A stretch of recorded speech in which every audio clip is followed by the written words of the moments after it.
Karon adlaw sa Huwebes sa ikapito nga semana sa Pasko sa pagkabanhaw.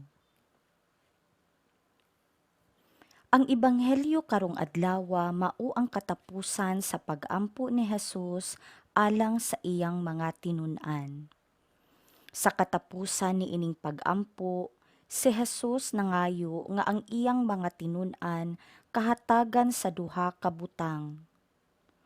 Una, nangayo siya nga mamahimo silang maayong mga saksi aron ang uban motuo pinaagi sa ilang mga binuhatan.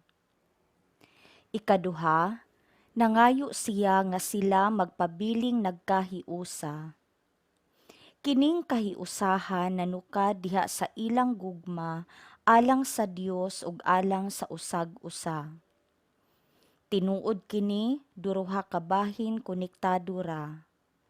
Ang nagkabahin-bahin nga katilingban diin ang kaigsuunan magpasakitanay sa usag-usa, maoy alaot nga pagsaksi sa gugma diin kita gitawag sa Dios.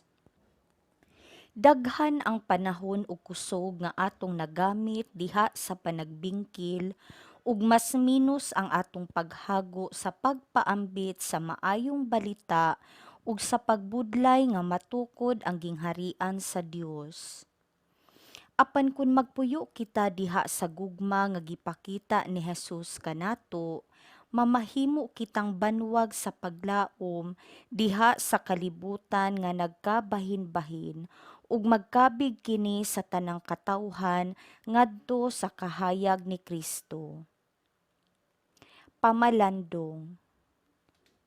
Sa akong pagbunyag, miambit ako sa pagkapropeta ni Hesus. Ang akong mga binuhatan, misaksi ba kaniya? Mitampo ba ako aron adunay kahiusahan sa among pamilya, sa among katilingban, sa among parokya? O ako ba hinuon ang hinungdan sa among pagkabahin-bahin? Pagbasa gikan sa mga buhat sa mga apostoles. Ang komandante buot motino kung unsa gayud ang sumbong sa mga Hudiyo batok kang Pablo.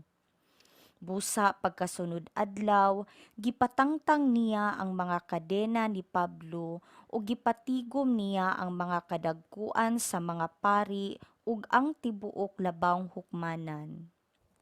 Unya gidala niya si Pablo ug gipaatubang kanila. Sa pagkasayod ni Pablo nga may mga Saduseyo ug mga Pariseyo didto, miingon siya sa kusog nga tingog ngadto sa labawng hukmanan.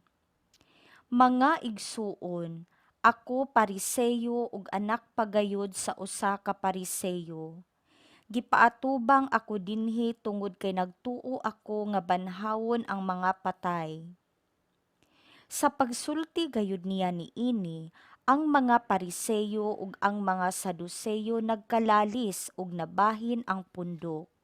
Kay ang mga Saduseyo god nag-ingon man nga ang mga patay dili banhawon ug nga walay mga anghel ug mga espiritu.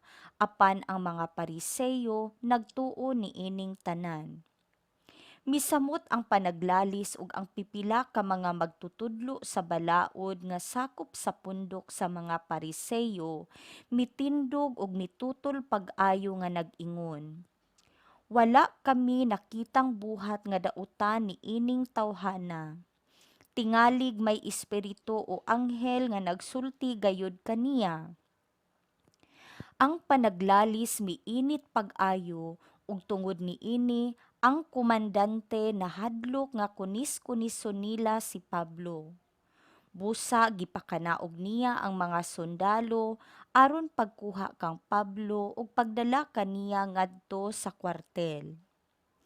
Nianang pagkagabii, ang Ginoo mitungha tupad kang Pablo ug miingon, ayaw kahadlok. Ingon nga nagsaksi ka kanako dinhi sa Jerusalem, musaksi ka usab kanako didto sa Roma. Ang pulong sa Ginoo. Salmo responsoryo. Bantayi ako o Dios kay ikaw ang akong gilauman. Bantayi ako o Dios kay nagadangup ako kanimo. Nagaingon ako sa Ginoo, ikaw ang akong Ginoo. O Ginoo, ikaw ang akong bahin ug akong kupa. Ikaw ang nagalig-on sa akong swerte. Bantayi ako o Dios kay ikaw ang akong gilauman. Dayigon ko ang Ginoo ang nagatambag kanako. Bisan sa gabii nagapahimangno kanako ang akong kasing-kasing. Gibutang ko ang Ginoo kanunay sa akong atubangan, kun anaa siya sa akong tuo, wala ako'y kahadlukan. Bantayi ako o Dios kay ikaw ang akong gilauman. Busa ang akong kasing-kasing nalipay ug ang akong kalag nagsadya. Ang ako usab nga lawas nagapadayon diha sa pagsalig. Kay dili nimo biyaan ang akong kalag ngadto sa kahiladman, nimutugot ka nga ang imong buotang alagad madunot. Bantayi ako o Dios kay ikaw ang akong gilauman. Pakitaon mo ako sa dalan sa kinabuhi, sa bug-os nga kasadya diha sa imong atubangan. Ang kalipayan sa imong kamot nga tuo hangtod sa kahangturan. Bantayi ako o Dios kay ikaw ang akong gilauman. Pagbasa gikan sa santos nga ebanghelyo sumala ni San Juan. Si Jesus miyahat sa langit ug miingon, wala ako magampo alang lamang kanila, kundili alang usab ni adtong mutuo kanako tungod sa ilang mensahe. Nagampo ako nga mausa unta sila. Amahan, mausa unta sila dinhi kanato, ingon nga ikaw ania kanako, ug ako anaa kanimo, aron mutuo ang kalibutan nga ikaw maoy nagpadala kanako. Gihatagan ko sila sa samang dungog nga imong gihatag kanako, aron sila mausa ingon nga ikaw ug ako usara. Ako anaa kanila ug ikaw ania kanako, aron sila mausa gayud, ug sa ingon masayod ang kalibutan nga ikaw nagpadala kanako, ug nga nahigugma ka kanila, ingon nga ikaw nahigugma kanako.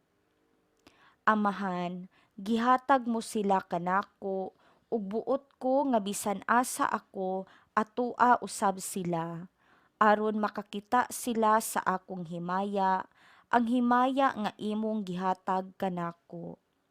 Kay nahigugma ka man kanako, bisan sa wala pabuhata ang kalibutan. Amahan nga matarong, ang kalibutan wala makaila kanimo, apan nakaila ako kanimo, ug kini sila nasayod nga ikaw ang nagpadala kanako. Gipaila ko ikaw kanila, ug kini akong padayunon pagbuhat, aron mabatunan usab nila ang imong gugma alang kanako, ug magpuyo usab ako diha kanila. Ang Ebanghelyo sa Ginoo.